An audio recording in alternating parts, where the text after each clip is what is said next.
أعوذ بالله من الشيطان الرجيم. بسم الله الرحمن الرحيم. الذين ينفقون أموالهم في سبيل الله ثم لا يتبعون ما أنفقوا منا ولا أذى لهم أجرهم عند ربهم ولا خوف عليهم ولا هم يحزنون. وقال الله تبارك وتعالى إنما الصدقات للفقراء والمساكين والعاملين عليها والمؤلفة القلوب وفي الرقاب والغارمين وفي سبيل الله وابن السبيل فريضة من الله والله عليم حكيم.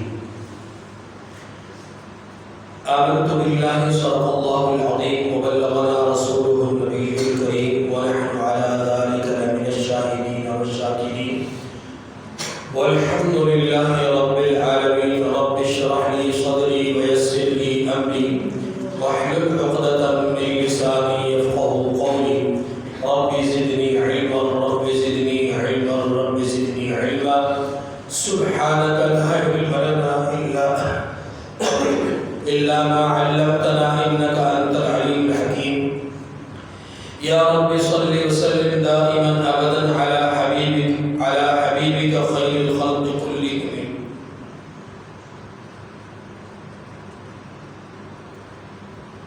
اللهم صل على محمد عبدك ورسولك وصل على المؤمنين والمؤمنات والمسلمين والمسلمات الأحياء منهم والأموات.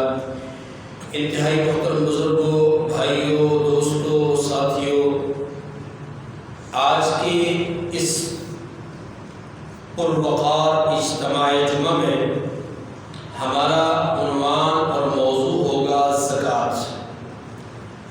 اس موضوع اور عنوان کو جاننا سمجھنا ہم سب کے لیے بہت ضروری ہے.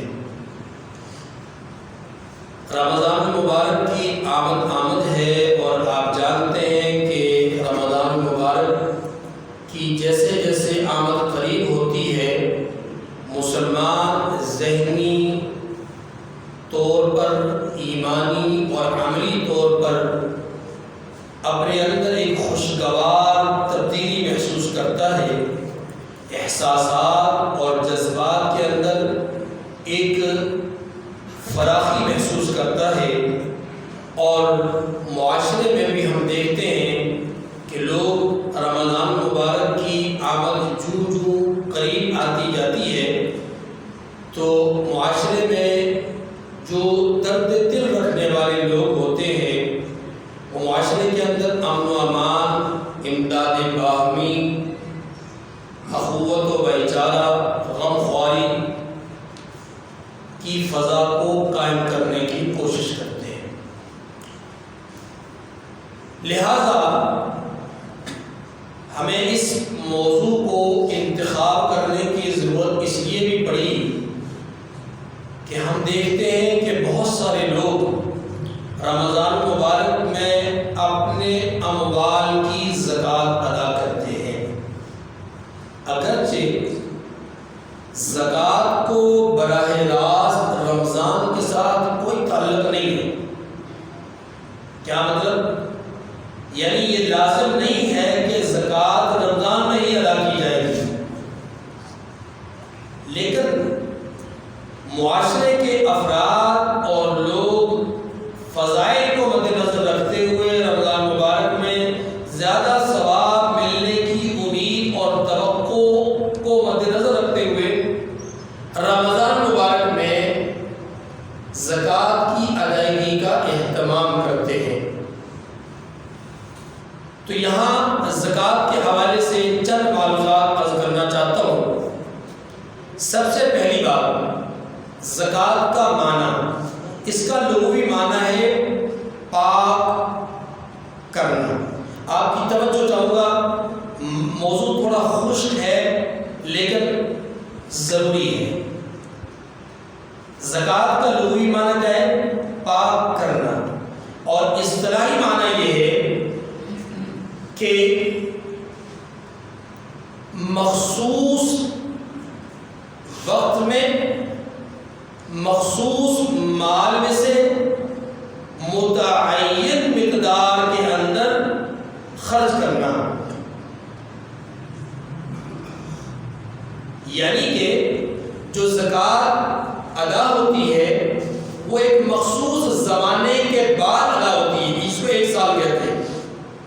نمبر 2، مخصوص مال میں سے ادا ہوتی ہے، جس کی تفصیل ابھی میں آپ کے سامنے عرض کر دیتا ہوں۔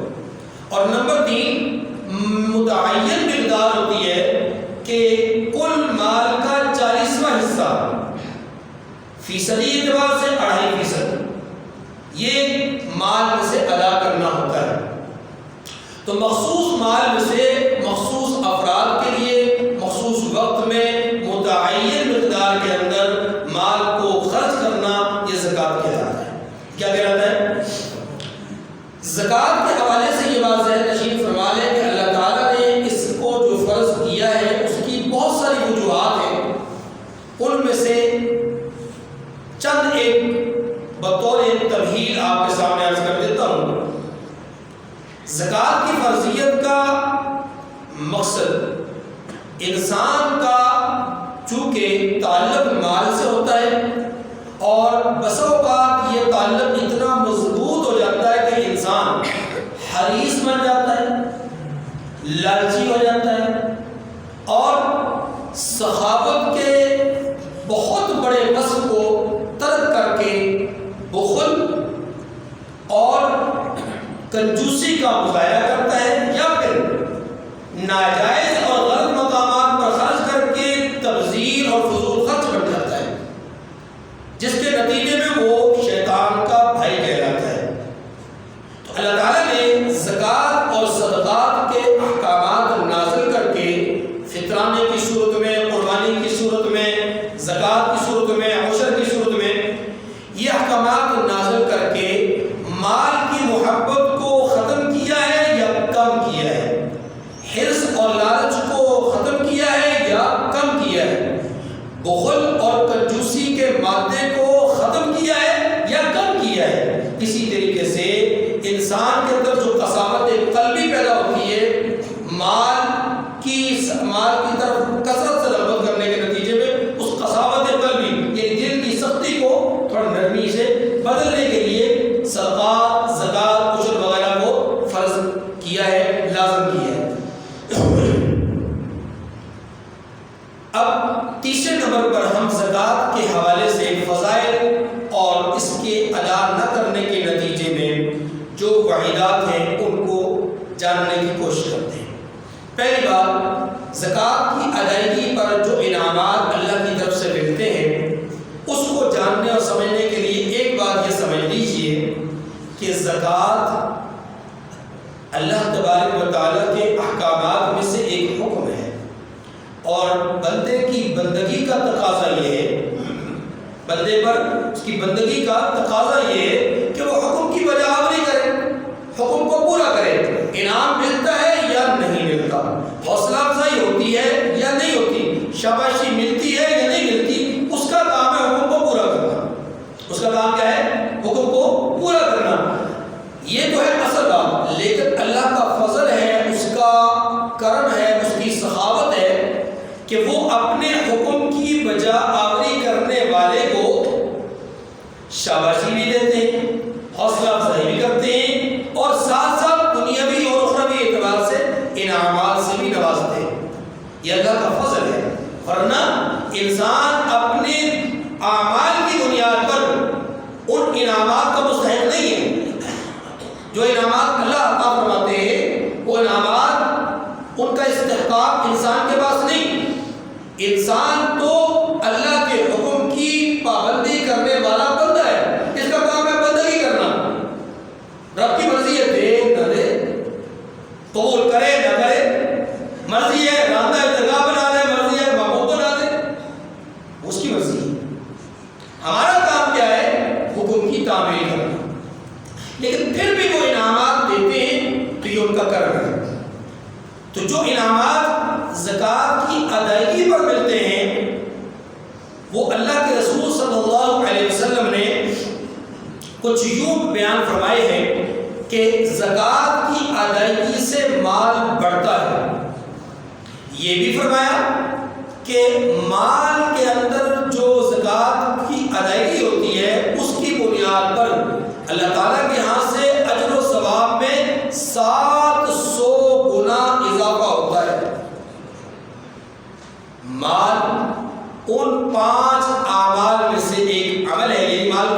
زکات ادا کرنا، وہ 5 اعمال میں سے ایک عمل ہے زکات کی ادائیگی کہ جس کی بنیاد پر اللہ جنت میں بھیجتے ہیں۔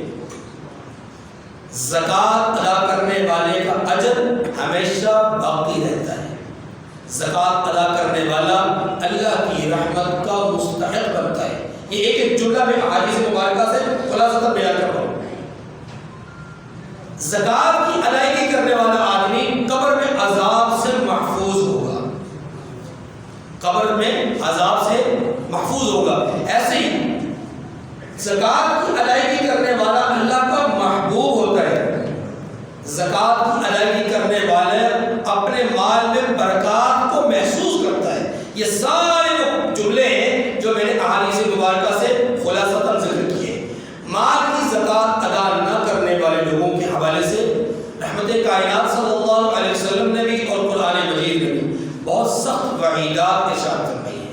قرآن پاک نے تو یہاں تک کہا ہے کہ مال جو کہ زکات کی صورت میں ادا نہیں کیا گیا، وہ مال قیامت کے دن انسان کے لیے جہنم کی آگ میں دہکا کر بڑکا کر اس انسان کے پیشانی، اس کی پسلیوں اور اس کی پیٹھوں سے پر اس مال سے داغا جائے گا اور پھر کہا جائے گا کہ یہ ہے وہ تمہارا مال جسے تم جمع کر کے رکھتے تھے، اب اس کا مزہ چلو۔ قرآن مجید نے یہ بتلایا ہے سورۃ اللیل میں کہ مال کی زکات ادا نہ کرنے والے لوگ جہنمی ہوتے ہیں۔ مال کی زکات ادا نہ کرنے والے لوگ دل کی سختی میں مبتلا ہوتے ہیں۔ مال کی زکات ادا نہ کرنے والے لوگ اللہ کی رحمت سے دور ہوتے ہیں۔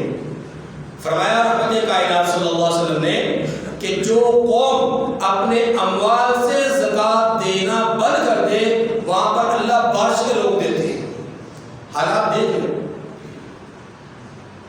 یہ بھی فرمایا کہ جو قوم اپنے اموال سے زکات کی ادائیگی کرنا چھوڑ دے اس قوم پر اللہ قحط سالی مسلط کر دیتے ہیں۔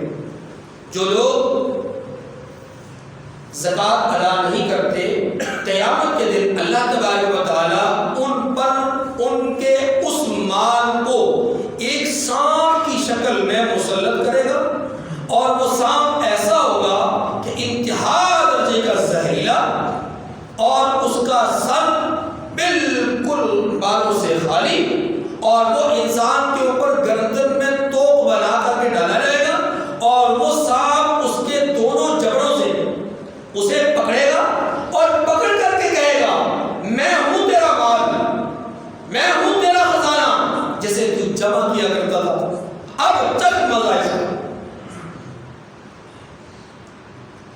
اللہ کے ہاں زکات ادا نہ کرنے والے لوگ مغوظ ہوتے ہیں، باعث غصہ ہوتے ہیں، یعنی ان کے اوپر غصہ آتا ہے، وہ رحمت سے دور ہوتے ہیں۔ کیوں؟ زکات کی اتنی اہمیت کیوں ہے؟ اس لیے کہ زکات فرض ہے۔ زکات کیا ہے؟ فرض ہے، اور اس کی فرضیت مدینہ منورہ کی طرف ہجرت کرنے سے پہلے مکی دور میں آ چکی تھی، البتہ اس کی تفصیل مدینہ منورہ میں جا کر کے اللہ تبارک و تعالیٰ نے رحمت کائنات صلی اللہ علیہ وسلم کو بتلائی۔ زکات اسی طرح فرض ہے جس طرح کہ نماز فرض ہے۔ نماز کی اہمیت ہے تو زکات کی ادائیگی کی اہمیت بھی ہے۔ بہت اہم موضوع ہے، بہت سارے لوگ زکات ادا نہیں کرتے۔ معذرت کے ساتھ اگر ان پر کئی چیزوں کی زکات بنتی ہے تو وہ ایک آدھ چیز کے پیسے دے کر کے زکات دے کر کے سمجھتے کہ ہم نے ساری زکات ادا کر دی۔ نہیں، ابھی آپ کے سامنے حالات آئیں گے، آپ کو خود اپنے گھر بار میں جا کر کے سوچنا ہے کہ ہم کہاں کھڑے ہیں۔ ایسے لوگ جن کے پاس ایک نہیں مطلب 7.5 تولہ ہی سونا نہیں بلکہ کئی درجن تولے سونا ہاں جی، بلکہ بعض لوگوں کے پاس تو 100 تولے تک جو ہے وہ سونا اور اس سے زیادہ بھی رکھا ہوا ہے اور زکات ادا نہیں کرتے کہ جی یہ استعمال کی چیز ہے، پہننے کی چیز ہے۔ ابھی آپ کے سامنے ظاہر صورتحال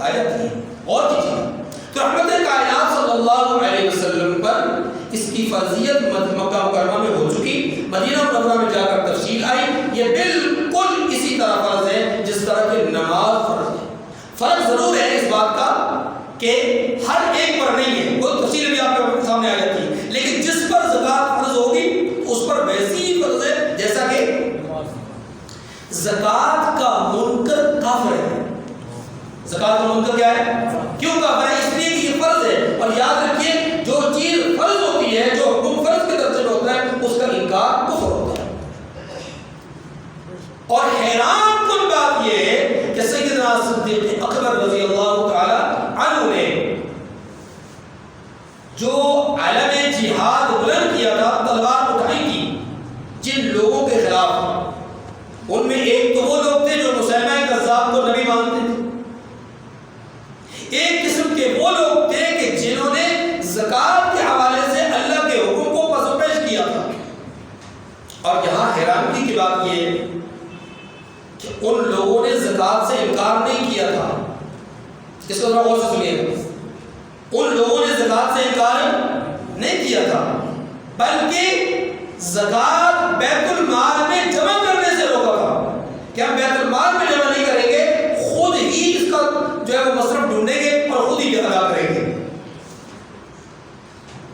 چونکہ ایک شرعی اسلامی اور خلافت راشدہ کا نظام اور قانون اور حکومت موجود تھی، تو ایسی صورت میں کوئی آدمی اپنی زکوٰۃ خود ادا نہیں کرے گا، یعنی اپنی مرضی سے استعمال نہیں کرے گا یا اس کا جو ہے وہ مصرف نہیں تلاش کرے گا، بلکہ بیت المال میں جمع کروائے گا. کیونکہ زکوٰۃ اور اموال میں سے صدقات وغیرہ یہی تو وہ چیزیں ہیں، مال فے، مال غنیمت، کہ جن سے ایک اسلامی اسٹیٹ اور قانون اور اسلامی حکومت جو ہے وہ چلتی ہے. کہ اسلام کے اندر ٹیکس کا نظام تو نہیں ہے، یہ تو ٹیکس کا نظام ظالمانہ نظام ہے. آپ عوام کو ریلیف دینے کے پابند ہیں، عوام سے چھیننے کے لیے. یہی فرق ہے اسلام کی حکومت میں اور جمہوری نظام میں، کہ جمہوری نظام میں عوام سے خرید کر حکمرانوں کی عیاشی پر رد کیا جاتا ہے، اور اسلامی حکومت میں صاحب ثروت لوگوں سے لے کر کے مال کو غرباء میں دیا جاتا ہے تاکہ معاشرے سے غریب کا تصور ختم ہوتا جائے. بہرحال عرض یہ کر رہا تھا کہ زکوٰۃ کا منکر کافر اور زکوٰۃ کا ادا نہ کرنے والا، اس کے خلاف حکومت وقت علم جہاد بلند کر سکتی ہے. اس حد تک شدید حکم ہے. اس لیے زکوٰۃ کی ادائیگی کے حوالے سے یہ واضح نشین فرما لیں کہ رحمت دو عالم صلی اللہ علیہ وسلم نے ایک موقع پر قسم کھا کر کے فرمایا میں قسم کھاتا ہوں. کون؟ رحمت دو عالم صلی اللہ علیہ وسلم فرماتے ہیں میں قسم کھاتا ہوں کہ تم اپنے اموال کی زکوٰۃ ادا کرو، تمہارا مال کم نہیں ہوگا. عام طور پہ تصور یہ ہے کہ مال کی زکوٰۃ ادا کریں گے تو 1,00,000 میں سے 2,500 گیا تو 2,500 تو کم ہو گیا. دیکھنے میں واقعی کم ہوا، لیکن حقیقت میں کم نہیں ہوتا. کیوں؟ اس لیے کہ اللہ تعالیٰ اس دیے ہوئے 2,500 کی برکت سے اس کے بقیہ 97,500 کو پاکیزہ بنا دیتے، بابرکت بنا دیتے، اور اس کی وجہ سے اس کے گھر سے مشکلات کو، تنگیوں کو، پریشانیوں کو، آفات کو، مصیبتوں کو دور کر دیتے، جس کے نتیجے میں کیا ہوتا ہے؟ کئی ہزار کی بچت ہوتی ہے. ہم سمجھتے نہیں ہیں، ہم سمجھتے اسی کو ہے کہ ہمارے سامنے ہمارے سروں پر منڈلائے اور پھر وہ ٹل جائے تو ہم کہتے ہیں مصیبت ٹل گئی ہے، ورنہ مصیبت جو نظر نہیں آتی ہم سمجھتے ہیں مصیبت ہی نہیں ہے. انسان کو اللہ تبارک و تعالیٰ مختلف معاملات میں، مختلف اوقات میں تھوڑا جھٹکا دیتے ہیں، لیکن بہت کم لوگ ہیں جو سمجھتے ہیں کہ یہ اللہ کی طرف سے کچھ تنبیہ ہے. وعید اور فضائل سننے کے بعد، حکم زکوٰۃ کو سننے کے بعد آپ سمجھیے کہ مال کی حیثیت سے، مالی اعتبار سے انسانوں کی 3 طبقات ہیں. ایک طبقہ جسے شریعت مطہرہ مالدار کہتی ہے، صاحب نصاب کہتی ہے. دوسرا طبقہ جسے شریعت مطہرہ محتاج اور فقیر یا ضرورت مند کہتی ہے. اور تیسرا طبقہ جس کو شریعت مطہرہ متوسط اور درمیانے درجے کا فرد کہتے ہیں. جو لوگ صاحب نصاب ہیں ان پر شریعت کا حکم یہ ہے کہ وہ اپنے مال میں سے زکوٰۃ دیں گے. نمبر 2 وہ طبقہ جو غریب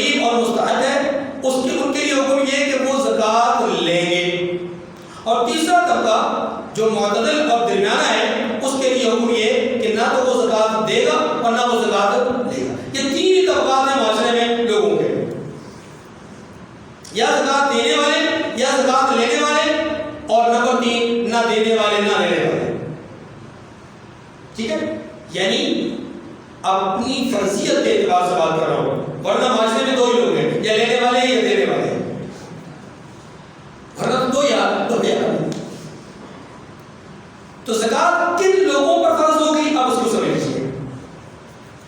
زکوٰۃ کو یہ سمجھنے سے پہلے کہ کن لوگوں پر فرض ہے، اس سے پہلے سمجھیے کہ زکوٰۃ کن کن چیزوں پر فرض ہوتی ہے اور اس کی مقدار کتنی ہونی چاہیے. نمبر 1 سونے کی مقدار. اگر کسی آدمی کے پاس کچھ بھی نہیں ہے سوائے سونے کے، تو سونے کی مقدار 7.5 تولے ہونا ضروری ہے.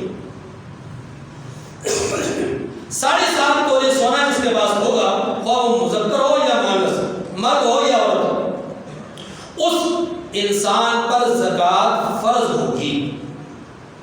اور یہاں ایک بہت بڑا المیہ ہے کہ بہت سارے لوگ یہ سمجھتے ہیں کہ 7.5 تولے سونا جب ہو جائے تو اس کے بعد اگر سونا جتنا ہوگا تو اس پر زکوٰۃ ہوگی.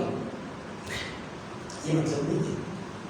7.5 تولہ ایک لمٹ ہے، جہاں جو آدمی اس لمٹ تک پہنچ جائے گا وہ شریعت کی نظر میں مالدار کہلائے گا، اور مالدار پر زکوٰۃ فرض ہے.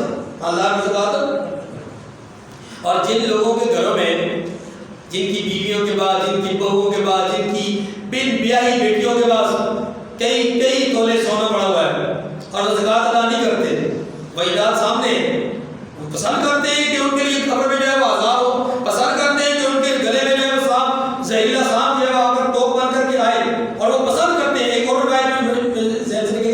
ایک اور روایت میں آتا ہے کہ رحمت دو عالم صلی اللہ علیہ وسلم نے ایسے آدمی کی نزع کی کیفیت کو بیان کرتے ہوئے فرمایا کہ اس آدمی کی روح مشکل سے نکلے گی جو زکوٰۃ ادا نہیں کرتا.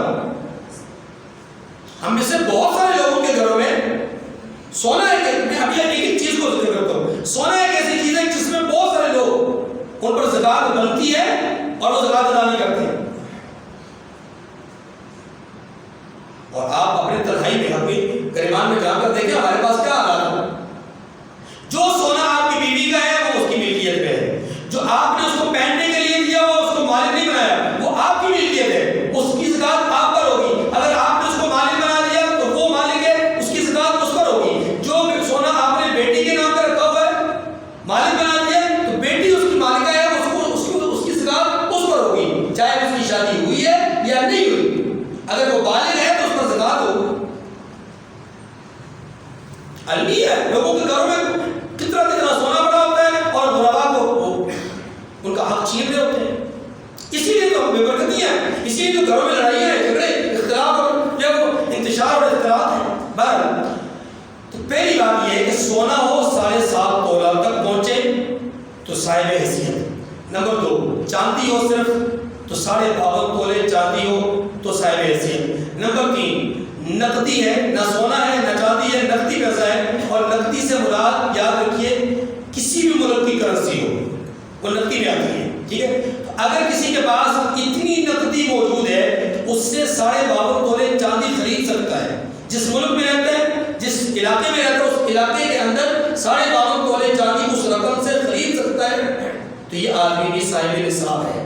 نمبر 4 کسی نے مال کو تجارت پہ خرچ کر رکھا ہے تو اگر اتنا مال ہے کہ وہ 52.5 تولے چاندی کے مالیت کے برابر ہے تو وہ بھی صاحب نصاب ہے.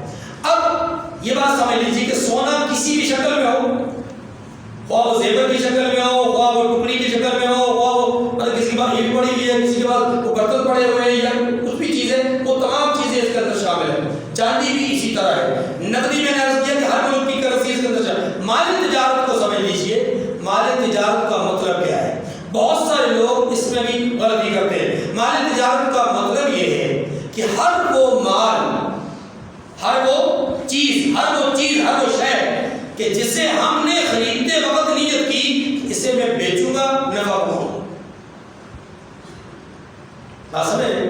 یہ ایک چیز ہے، اس کو میں نے خریدتے وقت نیت کی کہ اس کو میں کل کو اچھی قیمت مل گئی تو میں فروخت کر دوں گا، تو یہ میرے لیے مال تجارت ہے. مال تجارت کا مطلب یہ نہیں ہے کہ میرے پاس اس طرح کے 100 پیس ہوں گے تو مال تجارت ہوگا، 1 پیس ہوگا تو مال تجارت نہیں. مال تجارت کا مطلب چاہے کپڑا ہے، چاہے زمین ہے، چاہے کوئی بڑی چیز ہے، چاہے کوئی دھاگا ہے، کوئی بھی کپڑا ہے، کوئی بھی چیز ہے، یاد رکھیے اگر اسے خریدتے وقت کہ میں نے اسے بیچنا ہے اور نفع کمانا ہے تو وہ مال تجارت ہے، مال اور مال تجارت پر زکوٰۃ ہوتی ہے بشرطے کہ وہ 52.5 تولے چاندی کی مالیت کو پہنچتا ہو۔ 4 میں نے اموال زکوٰۃ ذکر کر دیے، سونا 7.5 تولہ، چاندی 52.5 تولہ، نقدی جو کہ 52.5 تولے جس سے خریدی جا سکے۔ نمبر 4 مال تجارت جس کی مالیت 52.5 تولے چاندی کے برابر۔ 4 چیزیں ہو گئی۔ اب اس میں حکم سن لیجئے، حکم اس کا یہ ہے کہ جس آدمی کے پاس ان چاروں میں سے کوئی بھی چیز ایک وقت میں آ گئی، جس دن آئی تو اس دن چاند کے اعتبار سے جو بھی تاریخ ہوگی، جو بھی مہینہ ہوگا، اگلے سال چاند کے اعتبار سے اسی تاریخ اسی مہینے کو اس پر زکوٰۃ ادا کرنا فرض ہوگی، لیکن اس شرط کے ساتھ، ایک شرط تو ساتھ کرو، دوسری شرط یہ کہ دیکھا جائے گا کہ اس کا مال ایک سال کے بعد کس پوزیشن میں ہے۔ اگر اس کی پوزیشن اتنی ہے کہ وہ آج بھی صاحب نصاب ہے تو زکوٰۃ ہوگی، اور اگر خدا نخواستہ اس کو نقصان ہو گیا، اس نے خرچ کر دیا یا اس نے ویسے ہی کسی اور ضرورت میں مال کو خرچ کر دیا اور اب وہ صاحب نصاب نہیں رہا تو اس پر زکوٰۃ نہیں ہوگی۔ میں اس کی مثال دے کے بات کو آگے بڑھاتا ہوں۔ مثال اس کی یہ کہ ایک آدمی کے پاس یکم ربیع الاول کو یا یکم محرم کہہ لیتا ہے آسانی سے، یکم محرم کو ایک آدمی کے پاس 7.5 تولہ سونا آیا، یا 52.5 تولے چاندی آئی، یا نقدی میں اتنے پیسے آئے کہ 52.5 تولے چاندی خرید سکتا تھا، یا مالی تجارت میں اس نے 52.5 تولے چاندی مالیت کے برابر پیسہ انویسٹ کر رکھا ہے۔ ان چاروں صورتوں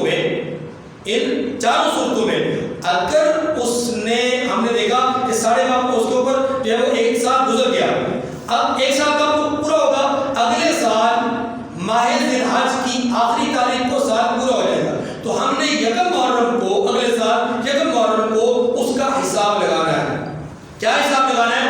آیا آج وہ 7.5 تولے سونے کا مالک ہے یا نہیں؟ اسی طریقے سے چاندی کے حساب سے، نقدی کے حساب سے، مال تجارت کے حساب سے جو میں نے آپ کے سامنے نصاب ذکر کیا، اگر وہ مالک باقی رہا یا اس سے بھی اس کا مال بڑھ گیا، دونوں صورتوں میں اس پر زکوٰۃ ہوگی، اور زکوٰۃ اس کے کل مال کا 2.5% حصہ یعنی 40واں حصہ اسے زکوٰۃ میں ادا کرنا پڑے گا۔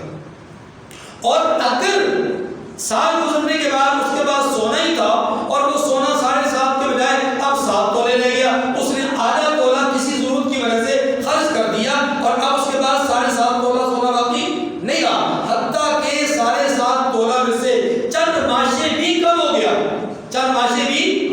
گیا، ایک یا 2 ماشے بھی کم ہو گیا، تو اس پر زکوٰۃ نہیں ہوگی۔ اس پر زکوٰۃ کیوں؟ اس لیے کہ سال تو گزر گیا، لیکن سال گزرنے کے بعد اس کی مالیت یا اس کی حیثیت وہ نہیں رہی جو شریعت نے ایک مالدار کی حیثیت بتائی تھی۔ یہی حساب چاندی کا ہے، یہی حساب نقدی کا ہے، یہی حساب مال تجارت کا ہے۔ اب ایک اور صورت، اور وہ صورت سمجھنا بہت ضروری ہے۔ وہ صورت یہ ہے کہ ایک آدمی ایسا ہے کہ جس کے پاس صرف سونا یا صرف چاندی یا صرف نقدی نہیں ہے، بلکہ ملا جلا کام ہے، اور جو کہ ہم سب کے پاس ہوتا ہے، جو کہ ہم سب کے پاس یہ والی حالت سب کے پاس ہوتی ہے۔ وہ کیا؟ تھوڑا سا سونا، کوئی انگوٹھی چاندی، کوئی لاکر، کوئی اس طرح کی چین وغیرہ جو، یا بعض لوگ جو بڑے شوقین ہوتے ہیں یہود و نصارہ کی پیروی کرتے ہوئے وہ ہاتھ میں کیا ڈالتے ہیں؟ کیا؟ بریسلیٹ۔ اردو میں اس کا نام ہی نہیں ہے، انگریزوں کی پہلی کریں انگریزی نام ہی ہوں گے نا، حالانکہ نام ہے اس کا، لیکن ہم سب کے زبان میں کوئی بریسلیٹ ہی جان بوجھ کے میں نے آپ سے پوچھا۔ عرض یہ کر رہا تھا کہ یہ جو چین ہے جو ہمارے بچے نوجوان ہاتھوں میں ڈالتے ہیں یا گلے میں ڈالتے ہیں، لاکٹ وغیرہ، یہ سارا کچھ اسی طرح اگر ان میں چند چیزیں جمع ہوئے، کچھ سونا ہے، کچھ چاندی ہے، کچھ نقدی ہے، یعنی کچھ مال تجارت میں لگایا ہوا، اب اس سب کا مجموعہ اگر اتنا ہے کہ وہ 52.5 تولے چاندی کے برابر ہے، تو یہ آدمی بھی صاحب نصاب ہے، یہ آدمی بھی صاحب نصاب ہے، اور ایک سال گزرنے کے بعد اس کی مالی حیثیت دیکھی جائے گی۔ اگر 52.5 تولے چاندی کے برابر اس کی مالی حیثیت ہے تو یہ زکوٰۃ ادا کرے گا، اور اگر نہیں ہے تو زکوٰۃ ادا نہیں کرے گا۔ اگلی بات جو اس کے ساتھ بہت زیادہ اور ضروری ہے وہ یہ ہے کہ ہم میں سے بہت سارے لوگ ایسے ہیں کہ جن کے پاس گھروں میں ضرورت سے زائد سامان پڑا ہوتا ہے، ضرورت سے زائد سامان، اور ضرورت سے زائد سامان تعریف میں نمبر 1 وہ ساری چیزیں جو سال ہر سال جن کی ضرورت نہیں پڑتی. مثلا بہت سارے گھروں میں برتن رکھے ہوئے اماں حضور کے زمانے کے اور دادی اماں کے زمانے کے، انہوں نے اپنے جہیز کے برتنوں کو ہاتھ نہیں لگانے دیا، پڑے ہوئے. ماں جی کے برتن پڑے ہوئے، تو یہ سال ہر سال سے بیکار پڑے ہوئے، یہ مال ضرورت سے زائد ہے.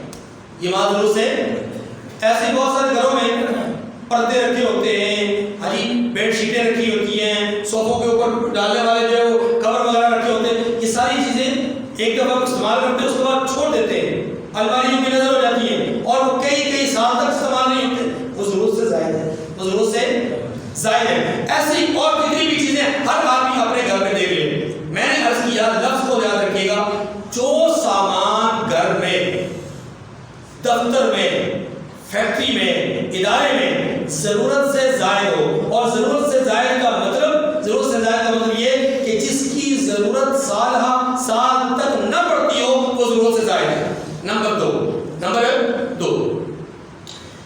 گھروں کے اندر، فیکٹریوں کے اندر، اداروں کے اندر جو غیر ضروری چیزیں، مثال کے طور پر ڈش ہو گئی یا ٹی وی، وی سی آر وغیرہ، اس طرح کی جتنی چیزیں ہیں، یا ایسی تمام ناجائز چیزیں جن کا شرعاً جواز نہیں ہے، وہ تمام چیزیں جو کہ ضرورت شرعاً نہیں ہے، وہ ساری کی ساری ضرورت سے زائد ہوں گی، اور ان کی مالیت کو بھی دوسرے اموال کے ساتھ شریک کر کے، جمع کر کے ان کی بھی زکوٰۃ ادا کی جائے گی. البتہ اس میں جو مالیت کا اعتبار ہوگا وہ موجودہ وقت اس دن کا اعتبار ہوگا جس دن ہم اس کی زکوٰۃ کا حساب لگا رہے ہیں. جن چیزوں پر زکوٰۃ ہوتی ہے، ان میں سے چند چیزیں میں آپ کے سامنے گنوا دیتا ہوں. ہم میں سے بہت سارے لوگوں کے پاس وہ چیزیں موجود ہوتی ہیں لیکن ہم زکوٰۃ ادا نہیں کرتے ہیں. مثال کے طور پر بہت سارے لوگوں کے پاس پرائز بانڈ رکھے ہوتے ہیں، حالانکہ ان کا خریدنا جائز نہیں ہے، لیکن وہ رکھے ہوتے ہیں تو ان کی اصل رقم پر زکوٰۃ ہوگی. ایسے ہی اگر کسی نے کمیٹی ڈال رکھی ہے تو کمیٹی کی جمع کردہ جتنی بھی قسطیں ہیں، وہ اگر کمیٹی وصول نہیں کی تو یاد رکھیے جتنی بھی جمع کردہ رقم ہے اس پر زکوٰۃ ہوگی. اسی طریقے سے اگر کسی آدمی نے کہیں پر کوئی ایڈوانس رقم کسی چیز کے لینے کے لیے دے رکھی ہے تو وہ ایڈوانس رقم جو دی ہوئی ہے اس پر بھی زکوٰۃ ہوگی. یا بہت سارے لوگ ایسے ہوتے ہیں کہ کوئی فائل وغیرہ خرید لیتے ہیں اور اس کے لیے پیسے دے دیتے ہیں اور چیز ابھی نہیں ملتی، تو وہ جو پیسہ دیا ہے وہ بھی زکوٰۃ کی مد میں، ایک زکوٰۃ کی رقم میں اس کو بھی شامل کیا جائے گا. حساب کتاب جب کریں گے تو اس کو بھی زکوٰۃ شامل کریں گے. جو اموال ایسے ہوں کہ جو کیش کی صورت میں نہیں ہے، چیک کی صورت میں، رسید کی صورت میں، یا کسی آگ نامے اور یا کسی ایسی صورت میں موجود ہو کہ وہ تحریر شکل میں ہے لیکن نقد کی صورت میں نہیں ہے، وہ مالیت ہے، اس کی قیمت ہے، اس کی جو ادائیگی کرنا ضروری ہے. تو اب یاد یعنی اس کا وصول کرنا ضروری ہے، وہ وصول ہوگی لازمی، تو یاد رکھیے ان پر زکوٰۃ ہوگی. جو قرض کا حکم ہے وہ بھی سن لیجیے. قرض کی 2 صورتیں ہیں. جیسا قرض کی 2 صورتیں، ایک صورت یہ کہ آپ کا مال کسی پر جو ہے وہ کسی نے ادھار لے رکھا ہے یا قرض لے رکھا ہے، تو یاد رکھیے اس آدمی کی 2 صورتیں، یا تو یہ کہ وہاں سے آپ کو امید ہے کہ قرض واپس مل جائے گا، یا بالکل نا امیدی ہے. اگر امید ہے تو اس کو زکوٰۃ کی حساب میں شامل کریں گے، اور اگر بالکل نا امیدی ہو تو پھر اس کو شامل نہیں کریں گے. ہاں جس دن ملے گا، جس دن اگر اتفاق سے مل گیا، اللہ کرے مل جائے سب کو، ان کی جہاں رقمیں پھنسی ہیں سب کو مل جائے، تو جس کا مل گیا اس پر جتنے سال گزرے، 2 سال 3 سال 4 سال 5 سال، ان تمام سالوں کی زکوٰۃ ادا کرنا لازم ہوگا. یہ چند ایک مسائل تھے. اس مختصر سے وقت میں آپ کو گوش گزار کر سکا ہوں. آپ سے گزارش ہے برائے مہربانی ہاتھ جوڑ کے کچھ حاصل کریں. میں یقین کریں دکھ ہوتا ہے جب کسی کے بارے میں پتہ چلتا ہے اور وہ جب ایسے وقت میں پوچھتے ہیں کہ جی 7 سال ہو گئے، 7 سال ہو گئے، اتنا سونا گھر میں پڑا ہو، پھر تو کچھ بات نہیں تھی. وہ سب کیا اس میں بھی زکوٰۃ ہوتی ہے؟ اور میری بیوی کا 37 تولہ سونا ہے، 13 سال گزر گئے، ابھی ہم نے زکوٰۃ نہیں دی.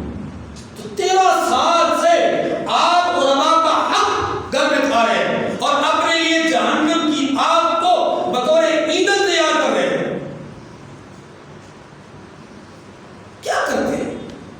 یہاں معذرت کے ساتھ ایک جملہ آخر میں عرض کروں گا، بہت سارے لوگ ایسے ہوتے ہیں وہ زکوٰۃ کی ادائیگی کا طریقہ کار بہت غلط اختیار کرتے ہیں، بڑی معذرت کے ساتھ۔